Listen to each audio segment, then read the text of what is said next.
Hello and welcome to episode 264 of the Small and Supercharged podcast with Ria Freeman. So on today's Small and Supercharged podcast, I'm delighted to be joined by Louise Robertson, whose business is Snowdonia Peaks and Valleys. And I actually found out all about Lou through my husband, who edits the podcast, Lawrence, who went and did a first aid course with Lou and then was telling me that I had to speak to her because she's amazing. So no pressure, but... Feel the pressure. I'm sweating. Don't sweat. But it is hot today, to be fair, so we can attribute it to that. Thank you so much for joining us. So can you tell us a bit about your business, about what you do? So my business is quite a new business. It's probably only about 5 or 6 years old. And it sort of came about pre-COVID, really. My husband and I were both in full-time jobs. My husband was a sales rep, had been a sales rep for many years, and I was working doing an office job, which I was totally bored with. Looked out of the window a lot, thinking, I need to be somewhere else. So we set up a website and we started promoting ourselves, doing the things that we really loved. So that was a bit of mountaineering, some climbing, caving and mining. But off the back of that, I tagged on my first aid training, which sort of came a year or so after we built the website. And that's primarily the bulk of what we do through the website now, is the first aid training. So I'm a rescue emergency care first aid trainer. So I train people who work in remote environments, mountain leaders, walking group leaders, canoeists, climbers, to be able to look after people in a remote location until help arrives, which can be some time, especially if you're waiting for an ambulance. It can be a long, long time. But it's just giving people the skills, a good basic skills to look after somebody for a period of time until help arrives. That's primarily what we do. So was your office job connected at all to the outdoors? Because obviously you and your husband have clearly got a huge passion for the outdoors. So were there any connections there to do with work before you set up on your own? So we'd always been great outdoor people. We'd always caved and mined and walked and climbed, and we just loved being in the outdoors. When we're outdoors, we feel it's our happy place. And I know it sounds a bit cheesy, but it's very, very true. So I worked for a company who actually made climbing equipment, and it was my second time round working there. During the early days, I was sort of repping for them. And then in the latter years, I ended up working in an accounts office totally by accident, by a friend who worked there, who said, "We're desperate for someone's retiring. Can you please come and have a little taster to see what it's like?" And I ended up staying 10 years, which was amazing, but far too long, really, for what I was getting out of it. And I didn't want to be sat there in another 10 years thinking, "Oh, I'm now 65. Was that it? Is that all I've done?" Because I wasn't getting a lot of reward from it. No, I can understand that. And was your first aid, was that something that you had a passion for before you went and did obviously additional training to offer courses as well? Yeah, I mean, when we moved to Snowdonia, we sort of lived and worked here for quite a few years. And then we knew there was a rescue team in the area, and our closest one was Llanberis Mountain Rescue Team. We thought, well, wouldn't it be amazing to join the team? So my husband joined, he was invited to join, and he joined 3 or 4 years prior to sort of saying to me, "Lou, I think you should join." And I thought, I couldn't possibly join a rescue team. One, I can't map read, and two, I seem to get lost everywhere I go. So I put myself through a qualification to enable me to map read, and I joined the team, and 22 years on, I'm still involved. But what really drove me was the first aid side of things. So I'd always want to be first dealing with a casualty, as weird as it seems. So I just progressed through my sort of first aid qualifications and got loads of experience, real life experience, got lots of hands-on. And then I thought, this is what I should be doing. I should be teaching first aid, because I have loads of experience to pass on to my candidates as to real life first aid scenarios rather than I've read everything for a book and I know all the theory, but I've had no practical. So for me, that's how it all started. And people said to me, "Oh, you're mad. There's too much competition. What's your USP going to be?" And I knew exactly what it was. It was going to be me and my experiences. And 5 years on, I'm running a successful first aid training company, which I absolutely adore. It's awesome. So kind of going back 5 years, so you're working in an accounts job, which, generally, obviously correct me if I'm wrong, sort of steady, reliable income because you're working for a company. Doesn't matter about the weather, which I know Wales can be beautiful, but it can be a little bit damp and miserable as well. Yeah. What made you think now's the moment? I think I got to a point in my life when I was so bored with doing what I was doing. I thought, I have to do something. And COVID came along, and I thought, wow. I've been off work for 8 months, I think it was. I was still employed, but was on furlough. And I'd not had a phone call or an email from my boss to see if I was okay during that time. And I thought, well, I could have died. I could have emigrated. And I thought, actually, I need to go. So I went in to have a chat with him, and I told him to make me redundant, that I didn't want to come back, which he duly did, which I was very, very grateful of. And so that set me on my journey. And I think as you get older, you become a lot freer financially. So financially, I became a little bit freer. If I'd have been 20 or 30, I couldn't have done what I'd done. But my husband, Pete, he's just been so encouraging and has just encouraged me to do what I want at this time in my life, which has been really, really lovely. But also, sort of during this time, I've been trying to get into the sort of outdoor freelance world, which is where you work as an outdoor freelancer, doing the things that you really love, so climbing and walking, etc. So I was doing bits and bobs of that while I was still working. And so I thought, combined with my first aid, I've got a nice little business and a nice little income. And that's sort of how it sort of all evolved, but not easy, but you've got to want to do it, haven't you? Yeah, definitely. I think being self-employed or having your own business definitely isn't easy, but it can generate amazing, highs, which are just incredible. Yeah. Now you said something before we came on before I press record, about how you perhaps had lacked a bit of confidence before. Oh, massively. Stemmed from my school days. I was not academic, didn't enjoy school, hated school, couldn't wait to leave school. Left at 15, got an apprenticeship as a hairdresser. Was very confident doing that. Did that for about 15 years. But my confidence as an individual growing up was not good. I never actually felt that I could achieve anything because it had been so ingrained into me that I was stupid from very early days schooling. And I just think nowadays it just wouldn't be allowed to happen because schooling is very, very different to what it was when I went to school in the sort of 60s and 70s.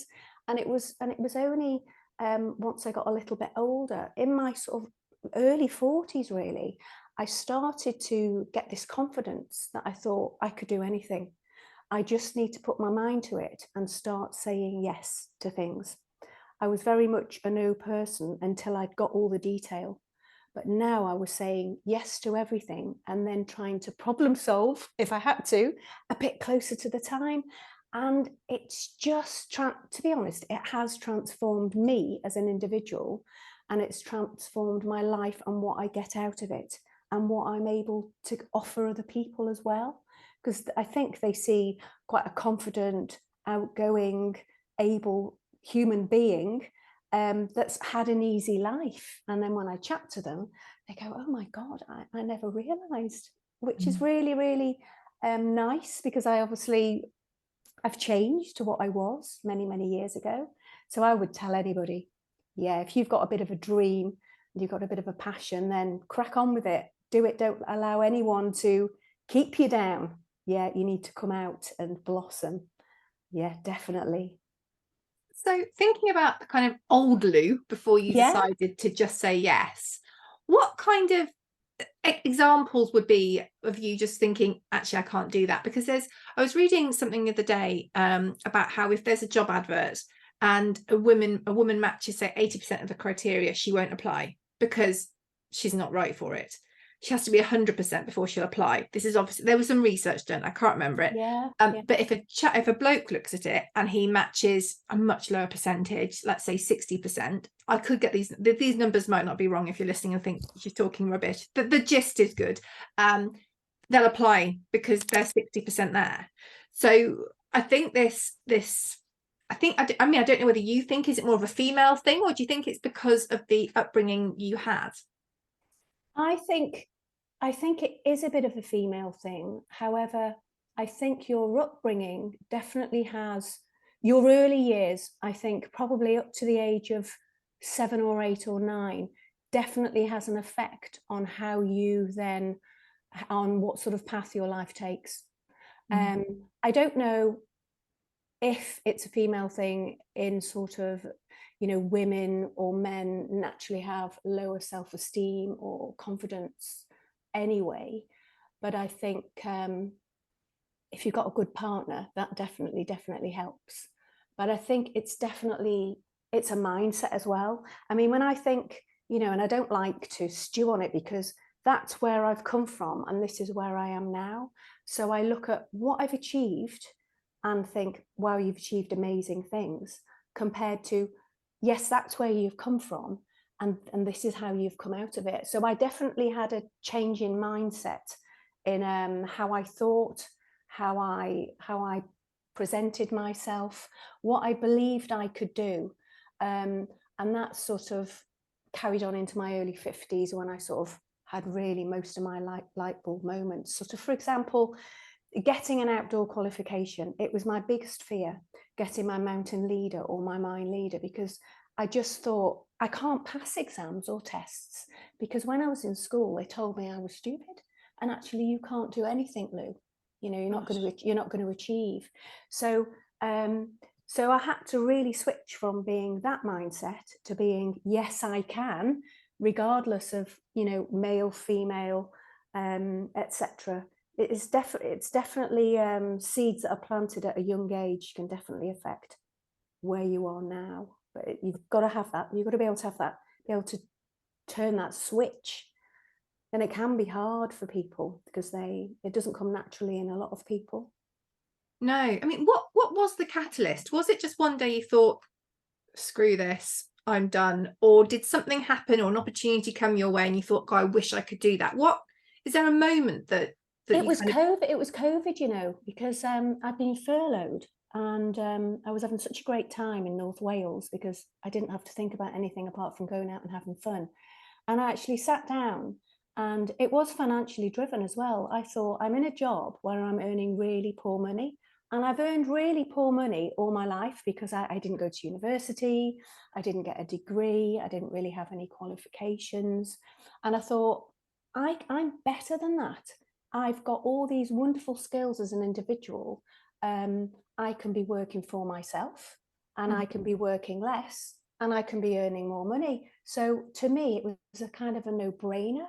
And I know money shouldn't be the ruler of everything, but I think it definitely helps. And I think when you feel that you've just been working for very little, it's definitely a driver, and it was definitely a catalyst for me. But it came quite late in life rather than early on. Yeah, I think you make a really good point about the money side, because people talk about work-life balance, but actually nowadays it is that amalgamation of the two, I Yeah. think. And the whole balance thing, I think, just sets us all up for a fall. And money is part of that, because obviously you do need money to live, but it's not the only thing. And I think COVID did teach so many of us that health, well-being, being happy is actually, when it all boils down to the kind of the sort of bones of it all, that is Yeah, really, really important. it is. And I can't sort of put it in words really as to how transformational the whole process has been, because it's quite it's quite liberating when you have to create your own work and Mm. not really know where your next pot of money is coming from. And so it gives you drive that you might think is buried very deep, but you have to find it and you bring it out. And you, at the end of the month or at the end of the 6 months, you're thinking, oh my word, I actually got through all that, had a fabulous time, and I got paid for it. Yeah. What could be bad? So obviously, COVID was this catalyst, and then Yeah. you went from being someone who perhaps wasn't the most confident, and you just cracked on with it. So what did that look like? Were there any kind of moments from the beginning of your journey that you did something that actually put the fear of God into you, but it really helped to kind of propel you forward?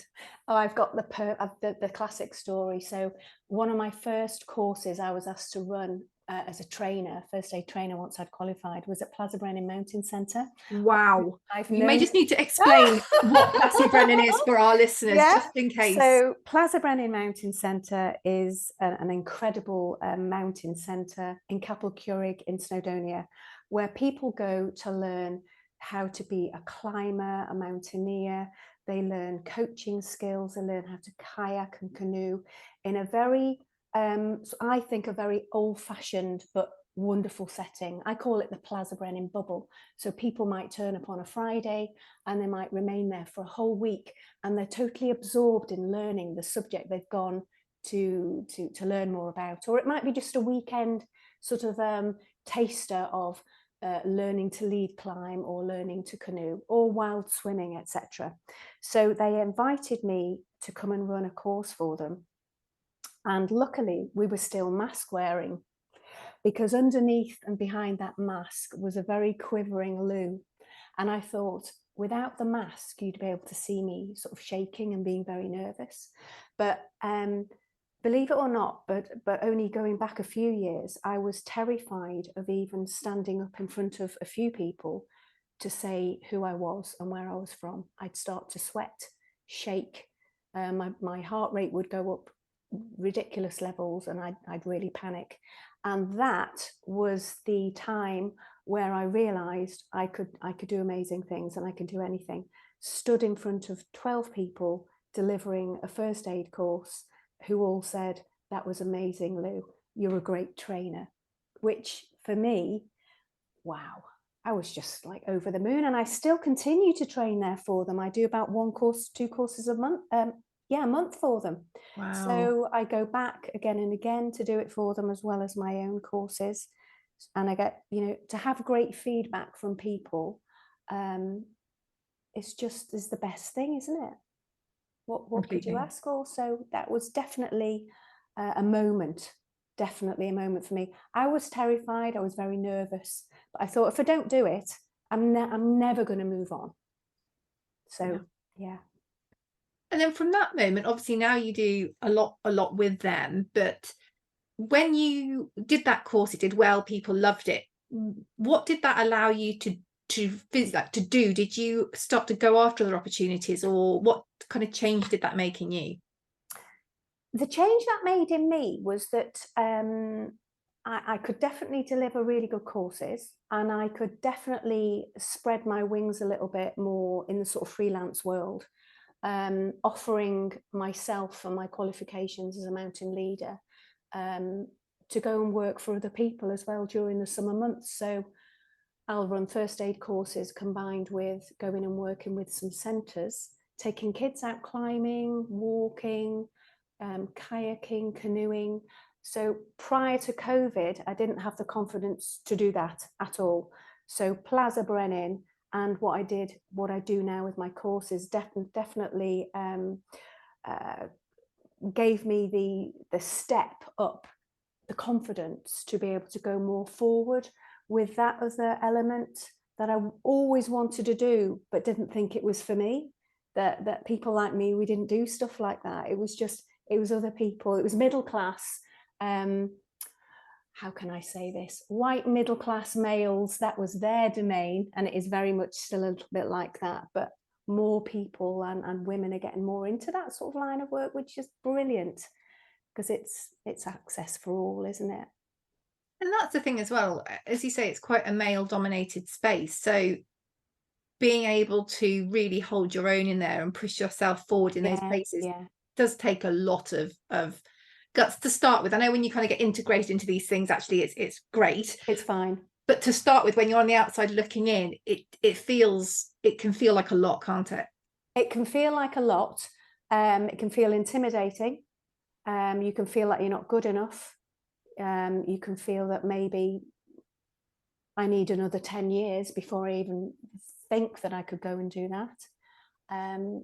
But to be honest, I do work with really amazing people when I'm out working in the freelance world. And it's just convincing yourself that you are as good as they are, if not better sometimes. We all have amazing skills and experience, different levels of skills and experience. And I think it's having that initial confidence to just go, sod it. This is me. I'm amazing. I'm great. This is what I'm going to do. Definitely. Are there any things in particular that old Lou would just be wowed by now, looking at what you've achieved, that would just blow her mind? I think the old Lou would be looking in, going, "You are a different person, Lou, in so many ways," because it's mainly confidence and attitude to stuff. Just having a mindset of a can-do attitude and giving stuff a go, and not be afraid before something's even happened, not being fearful before it's even happened, and embracing all the changes and the differences and all the opportunities that come our way, because I've had a lot of opportunities come my way in life, and I've just said, "Oh, I don't think I can do that," or "No, it's not for me," because I just haven't had the confidence to say yes. And so now, yeah, I think the old Lou looking in would go, "Wow, you've achieved great things.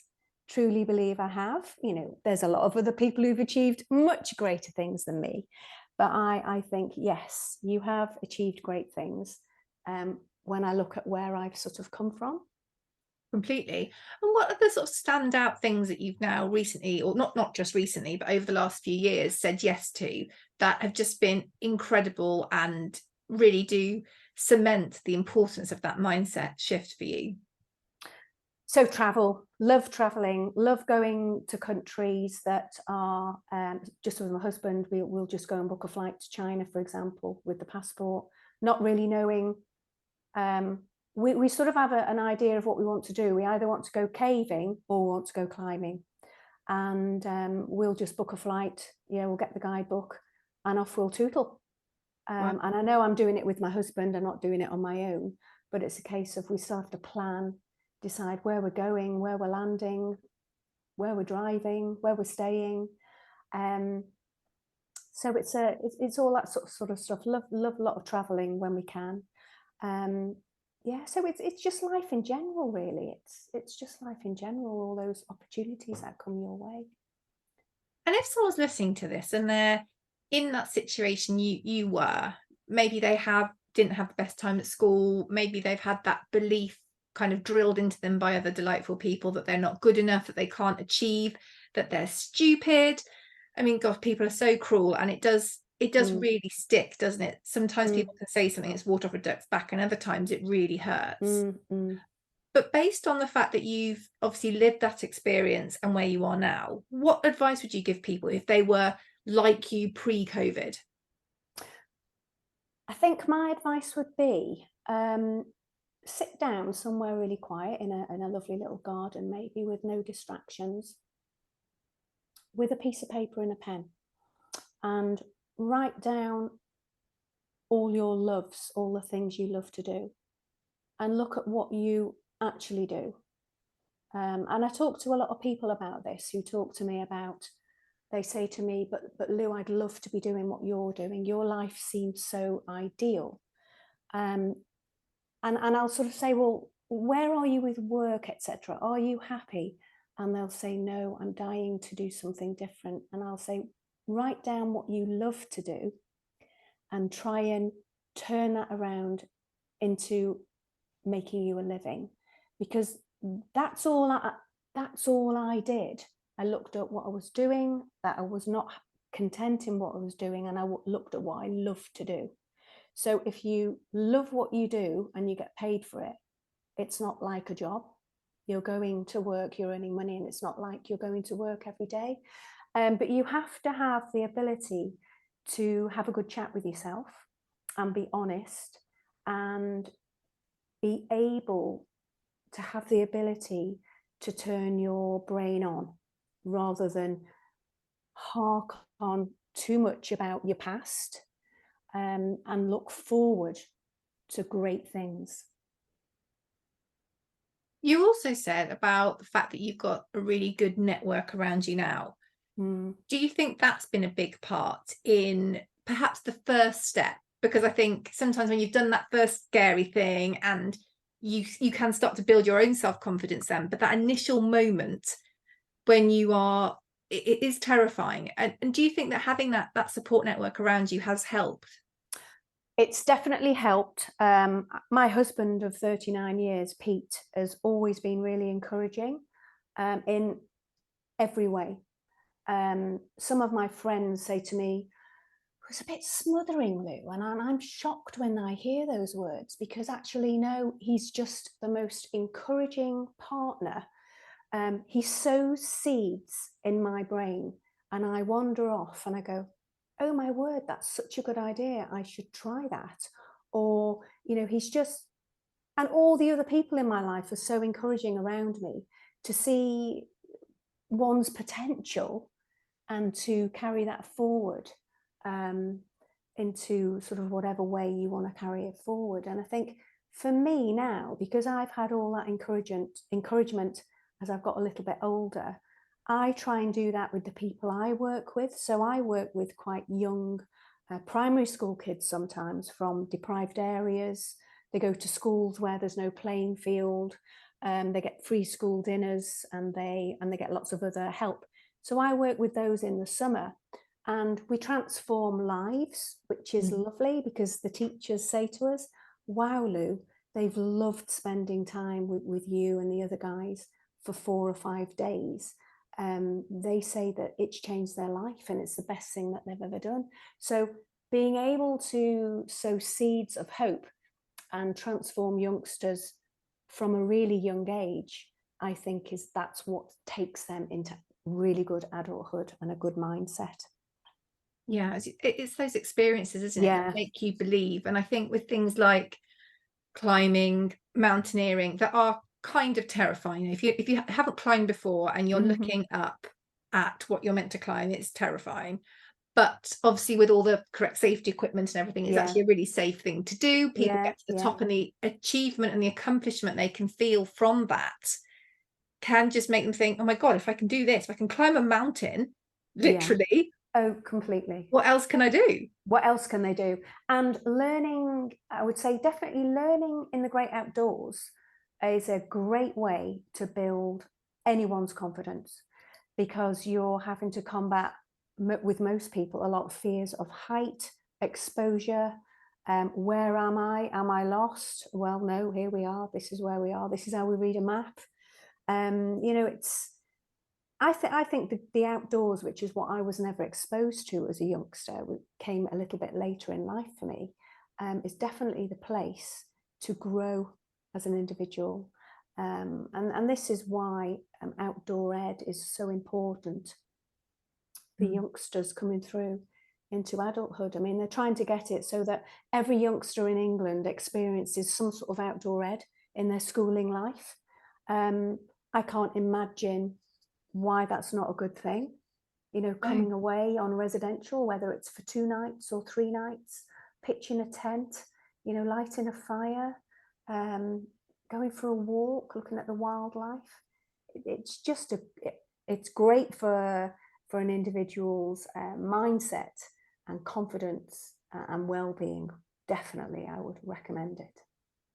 And I think if you're from particularly built up areas as well, so big cities, Yeah. when you come out into the countryside, let alone when you go somewhere like North Wales, which is just breathtaking and even compared to, where I live in Worcestershire, where we've got, we're really lucky we're surrounded by green fields, but North Wales is another level, isn't it? It is a completely other level. I mean, I take a lot of groups underground. I'm underground tomorrow, actually, and most of these people will have come from a city, and at this time of year they've come from London, and I'll have a chat with them, and I'll say, well, where are you staying? And they'll say, oh, we're staying in Betws-y-Coed. We've never been here before. Oh, it's amazing. And at the end of the day, I'm writing down on a bit of paper that they need to visit the coastline of North Wales, up on Anglesey. They need to visit the beautiful rivers that we have. They need to experience the beautiful walking that we have in the mountains. And it doesn't have to be high mountain walking. It can be low level trail walking, best places to eat, best places to visit. So I'm a bit of a tour guide as well. I should write a book on where to visit in North Wales. That might be my next challenge. You should, definitely. But it's breathtaking, actually. And when you stand there, I think it can put quite a lot of things in perspective when you're in the countryside or nature, because we get so absorbed, I think, by our lives and because I think for a lot of people, life is busy, life is hard. Yeah. So busy. There's never a still or quiet moment, and you can go somewhere outside and it can be beautifully still, and you look around and it's just so humbling and leveling and amazing what nature can do on its own. It's just, it's a great place to really, the clearing your head thing is great. The outside is made for that, and also getting that exercise, moving your body can be so good for things like anxiety and other issues. Totally agree. That connection with nature, I mean, I just love it. People say to me, Lou, what are you going to do on your day off? And I'll say, I'm going to potter in my garden. And I just love spending a whole day talking to my plants, as mad as it sounds. I'll just potter in my garden, be at one with nature. And it's great. It's a great place to be. So just briefly going back, you said about if someone wants to change, they need to maybe have a sit down in the quiet, things they love, perhaps where they are now. But I know with you kind of, because of COVID, you quite dramatically changed, but they don't have to do that, do they? They can take small steps. Oh, absolutely. They can take small steps. And if it means that you've got to do some training like I did, I mean, I started my individual bits of training way before COVID and way before I asked to be made redundant. So the being made redundant thing gave me the step to just go for it. But I suppose if they want to do it in small chunks, think about what they really love. Do they need to get extra qualifications and start ploughing away at that whilst they're working, which means that they are building up extra skills over and above what they're already doing in the workplace. And then suddenly they'll be ready to go, rather than just leaving everything and then having to think about what to do. And so definitely, as you were saying, Ria, small chunks, steady away, and it'll just grow from a seed to a beautiful tree after that, and just go for it. Definitely small chunks and baby paces. I think your confidence grows the more of these small chunks that you take off, and you have achieved that qualification, or you have done that thing you wanted. Oh, definitely, without a doubt. I mean, there's no way I'd have been as crazy. I wouldn't have been as mad just to sort of leave work having nothing to go to. I think that would have been the craziest thing to do. But I knew probably for 5 or 6 years before I left that I wanted to go on to do something else. So I was ticking the boxes in the qualification sort of line way before, but then that opportunity, I thought, this is it. This is it for me. I need to go now. And that's when I made the leap. I love that. Yeah. Is there anything else you would like to share with us today before I ask you where people can find out lots more about you and your business? I would say, I probably mentioned it already, don't be afraid of the voices in your head that tell you can't do something. Trust the people around you. Just take on board all the good stuff that people tell you and leave all the rubbish stuff. Don't fill your brain with stuff that's really not helpful. Just fill your brain with really useful stuff. And I always think of it a bit like my toolbox. I've got this great toolbox that follows me around, and in it goes all the good stuff.